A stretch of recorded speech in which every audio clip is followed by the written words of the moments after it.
Saat ini lagi heboh terkait dengan rancangan undang-undang tentang kesehatan, sampai tenaga kesehatan demo, organisasi profesi ikut demo. Ya itu wajar saja, mungkin mereka memperjuangkan profesinya, tetapi harusnya juga kita harus berpikir realistis, berpikir yang sehat jiwa. Sebenarnya tujuan dari adanya revisi dari undang-undang kesehatan yang lama, kemudian ada rancangan undang-undang kesehatan yang baru, dan pada akhirnya harus di-share ya. Masih untung ini di-share, jadi semua orang tahu isi dari rancangan undang-undang tersebut, nggak langsung diketok. Karena tujuannya di-share itu supaya bisa dibahas, sehingga kalau ada kelemahan atau apa itu dibicarakan bersama. Setelah ada kesepakatan baru ketok palu. Ya, baru diciptakan turunan-turunan untuk pelaksanaannya. Tapi kalau belum sudah ditolak, ya terkadang agak miris juga. Padahal ini tujuannya bagus. Sebenarnya apa sih tujuan dari ini direvisi undang-undang kesehatan ini?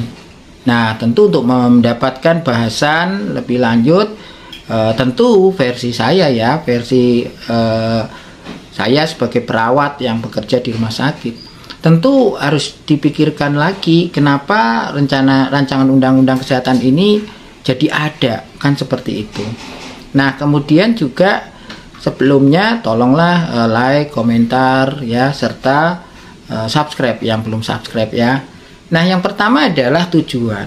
Jelas sekali di pasal 3 itu bercerita tentang penyelenggaraan kesehatan ya. Itu tentu ada tujuannya. Bukan tidak ada. Tentu inginnya juga melindungi semua pelaku kesehatan atau tenaga kesehatan.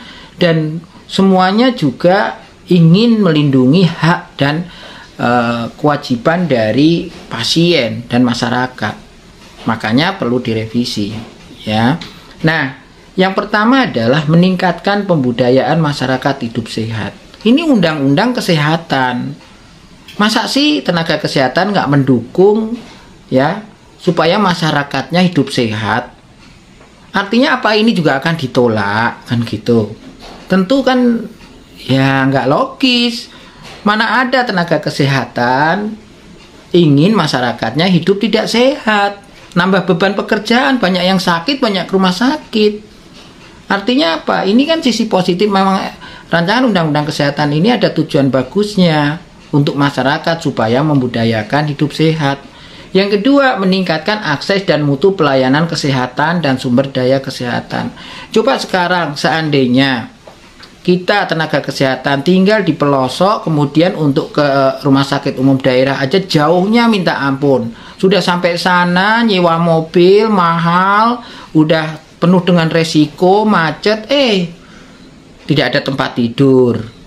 Kemudian di sana suruh nunggu dokternya, atau suruh nunggu periksa yang lama, tidak jelas aturan mainnya. Kalau ada penundaan pelayanan di rumah sakit, terutama IGD, seperti apa pelayanannya. Ya tentu ini kita kecewa banget. Kita atau keluarga kita mendapatkan pelayanan rumah sakit seperti itu. Itu bukti bahwa akses pelayanan kesehatannya tidak bagus. Ya, termasuk kita sudah dirujuk ke suatu rumah sakit, ternyata di sana nggak mampu, nggak ada dokter spesialisnya. Kita berharap dapat gitu pelayanan terbaik, ternyata di rumah sakit yang dituju tidak. Itu maknanya bahwa rancangan undang-undang kesehatan ini juga mengatur bahwa bagaimana akses pelayanan kesehatan itu bisa bermutu dan tentu mudah dijangkau oleh masyarakat. Ya, kemudian juga ini meningkatkan pengelolaan sumber daya manusia yang efektif dan efisien. Kalau tidak, ya bisa jadi penyelenggara kesehatan itu tidak memperkirakan jumlah perawat, jumlah bidan, jumlah dokter. Ya, tentu kalau tenaganya kurang, bagaimana memberikan pelayanan yang baik? Kalau tenaganya tidak berkualitas, gimana ini tidak terkontrol dengan baik? Oke, mengikuti seminar 25 SKP. Tapi menjamin apakah peserta yang begitu banyak sampai 1000-2000 itu mengikuti materi? Ya, itu juga harus dievaluasi lagi. Memang sudah ikut materi 25 SKP ya selama 5 tahun. Tapi menjamin nggak bahwa sumber daya manusianya, khususnya tenaga kesehatan ini akan meningkat kemampuan, skill, pengetahuannya dan sebagainya. Nah ini juga harus dipikirkan baik-baik ya, supaya bisa memutuskan ya, bisa menilai bahwa rancangan undang-undang ini salah atau tidak sih gitu kan. Kalau salah, bagian yang mana yang salah kan gitu. Nah itu perlu diusulkan supaya bisa diperbaiki. Kemudian memenuhi kebutuhan masyarakat akan pelayanan kesehatan. Undang-undang ini mengatur bagaimana masyarakat terpenuhi kebutuhan layanannya sesuai kebutuhannya, sesuai standar akreditasi yang menjunjung tinggi hak-hak pasien dan keluarga. Nah, kalau rancangan undang-undang kesehatan ini tidak ada, bagaimana akan membuat turunan yang lain terkait dengan peraturan bagaimana keluarga, pasien, masyarakat itu dilayani di pelayanan kesehatan. Kemudian juga meningkatkan ketahanan kesehatan dalam menghadapi KLB dan wabah. Kalau tidak diatur, misalnya terjadi kemarin KLB COVID-19, bagaimana paniknya pemerintah, ya, rumah sakit, dan saya pribadi merasakan itu.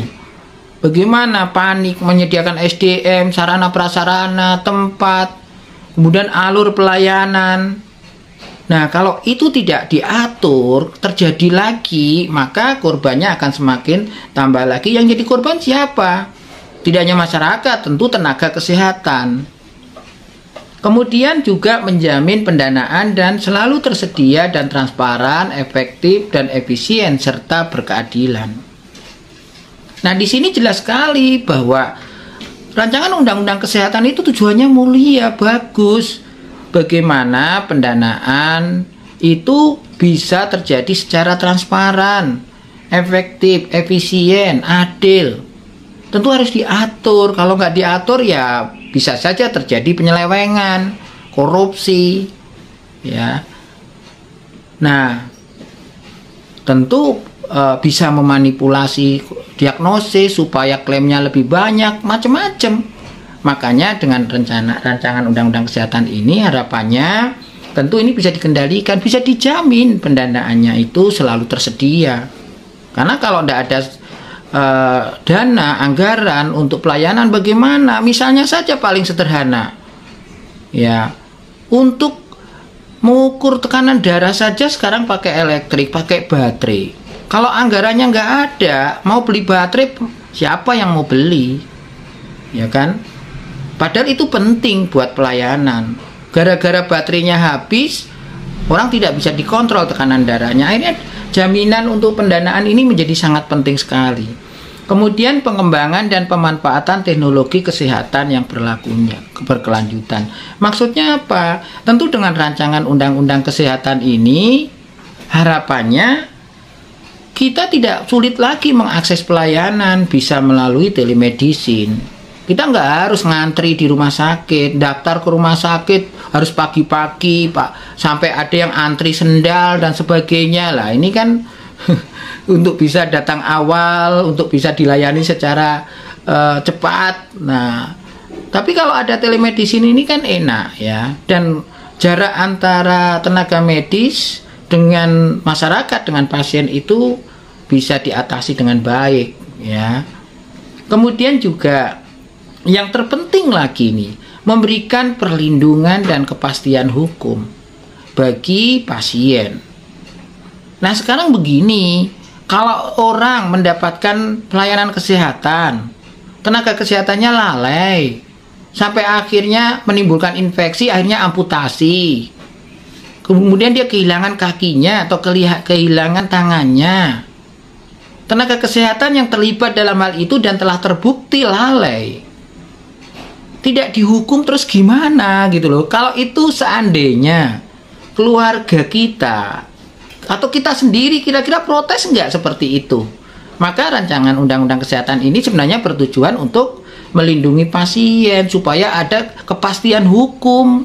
Kalau saya ingin berobat ke sebuah rumah sakit, kemudian ada kelalaian di situ dan sudah terbukti, Ya harusnya yang melakukan itu bukan dilindungi, tapi dikasih kompensasi hukuman supaya menjadi pelajaran juga yang lain. Kemudian tenaga medis, ya mohon maaf saja, kadang-kadang pasien itu memang sulit menemui dokternya.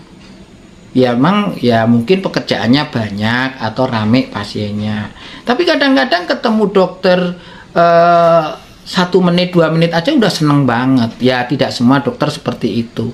Tetapi setiap orang pasti mengalami lah sakit, harus nunggu lama dokternya atau dirawat. Nah, harus nanya-nanya dulu baru tahu bahwa oh ternyata dokternya datang jam sekian. Nah, tentu kadang-kadang ya itu sulit sekali mengakses dokter gitu loh. Mau ketemu dokternya saja susah. Apalagi kalau dia kaum disabilitas. Ya, kebetulan saya ya pelaku tenaga kesehatan, merasakan sekali tidak semua orang punya kesempatan bertemu dengan dokternya. Ya, untungnya ya sistem di rumah sakit mendukung bahwa mereka harus ketemu, ya dipertemukan. Nah, ini kan kalau diatur dalam undang-undang kesehatan secara otomatis semua tenaga kesehatan akan tahu bahwa namanya orang melayani itu ya harus ketemu pasiennya, harus diperiksa, didiagnosis, programnya apa, di follow up, seperti itu. Nah, kemudian juga khusus tenaga kesehatan lain sama. Artinya walaupun orang itu pemberi pelayanan tidak akan pernah lepas dari kesalahan-kelalaian. Makanya seharusnya selain kemampuan kompetensinya harus dijaga, tenaga kesehatan ini kan harus disupervisi, dikontrol kerjanya benar atau tidak. Kalau nggak benar ya diarahkan supaya tidak terjadi kelalaian, supaya tidak terjadi malpraktik. Itu fungsinya supervisi. Tapi masalahnya apa? Terkadang organisasi profesi sendiri tidak bagaimana mensosialisasikan masalah supervisi keperawatan ini, ya belum cukup baik melakukannya. Jadi apa? Tidak semua rumah sakit menyelenggarakan supervisi. Misalnya ini ya, supervisi perawat saja. Bahkan yang sering supervisi kadang dibenci. Ya, kadang diasingi, tidak disukai. Kenapa? Terlalu ceriwit, terlalu ngatur, terlalu ini. Padahal tujuannya apa? Supaya itu memberikan perlindungan bagi tenaga kesehatan. Kalau sudah terjadi kasus sampai di penjara baru menyesal. Ya, coba kalau mau disupervisi, diarahkan, makanya kan penting. Nah, tentu ini terakhir ya untuk melindungi masyarakat. Kalau kita sebagai pemberi pelayanan tidak ada aturan yang jelas, bagaimana mereka akan percaya pada kita? Bagaimana mereka akan yakin kita memang melayani dengan baik? Ya kita harus berbaik sangka lah sebagai orang yang sehat jiwa, ya harus berbaik sangka. Ya walaupun mungkin rancangan undang-undang ini ada kekurangan di sana sini, ya harus disikapi positif.